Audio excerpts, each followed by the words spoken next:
Live, this is South Florida Today on NBC 6 HD.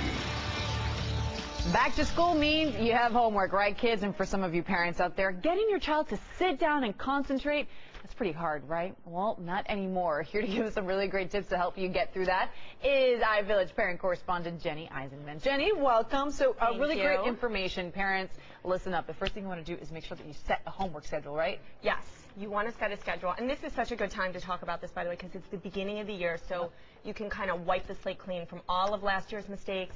Start fresh.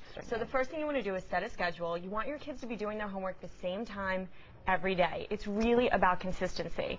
So find a time that works for them, because a lot of people always try and get their kids to do it when it works for the parent. But really it's about your child. Maybe they need to unwind a little bit after school. Maybe the wheels are still turning and they want to go straight into doing homework. So personalize it. And it's a really good time to get them an agenda or their own calendar. It's never too early to teach them time management. I mean, frankly, if someone taught me time management, I wouldn't have been late today. So, you know, I'm here. I made it. I just ran in. So 7, 8, 9 years old is a great time to start learning that, and it helps them break the tasks into smaller bits that they can tackle more easily. Yeah, and take it in. And I think another important part is you say space. Have a space that kids associate with, this is where I do my homework and this is the time I get my homework done. Exactly. It's still about consistency. And it doesn't really matter where the space is. What matters is that it's kind of void of distraction. Parents walking through on the phone, television's on, siblings running through playing. I learned in my house the dog can't be around because my son is distracted by the dog. He's like trying to teach him a new trick in the middle of, he's probably trying to teach him to eat homework. That means that the computer, right, you put the dog in the cage, the computer is just for online searching, no tweeting, no Facebook, none of that stuff. Exactly. Be involved, right? Be involved with the kids. Be involved. Other than just knowing about their assignments, it's really important to give them help and hints if they need it. Don't do it for them. There's a difference. Homework is about learning responsibility and problem solving, not learning dependency on your parents. It's very tempting to take over a project. I've definitely done that once or twice before. It's very Martha Stewart-esque. It's fun.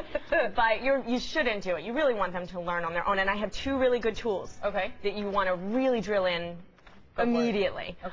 One is teaching them like mnemonic devices, how to use them. Do you remember them, like Roy G. Biv? Yes. Do you remember what Roy G. Biv is? I know, please excuse my dear Aunt Sally. That one I remember. What is that one? Please excuse my dear Aunt Sally. What does it stand for? Order of operations, parentheses, exponent. That's just the order of operations. Right, when you're doing a math problem. Yes, well, the one, you know, that keeps sticking in my head is every good boy deserves fudge. Oh, do you remember that? Or does fine. It's the treble clef. I mean, I don't play a lick of an instrument, but I can read music because I can't get that up. So it sticks. I mean, those things really stick. And the other thing that you want to do is tell them to show their work. This is huge. I mean, how many times did we hear this growing up? And there's a reason. Put it up on the fridge, your mistakes. No, that's later. Oh, okay. You do want to do that too, frame it and show it. But this is when you're doing a math problem, show your work. Okay. Then you can find if you're making mistakes, if they're across the board, like a consistent problem. Oh, okay, I understand. If they don't show their work and they're doing it in their head and there's just more room for error. But you know what, Jenny? Teachers ask you to show the work. And that way they know that the kids have worked out the problem on their own and the parents aren't helping them out. So it's really important to show the work. We have 30 seconds left. All right, so I'll really quickly be positive. That's the thing about showing their work. Put it up on the fridge. Don't make homework associated with fighting and frustration. And the last one, set a good example. Do work when they're doing work. Read, write, do a crossword puzzle. Show them that learning does not end when they get out of school, that people actually choose to use their brains as adults. Some of us.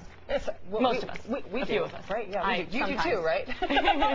Great information, Jenny. Thanks for being here. If you want more information about parenting twist with a twist of humor, right? Check out her website, TheSuburbanJungle.com. Great.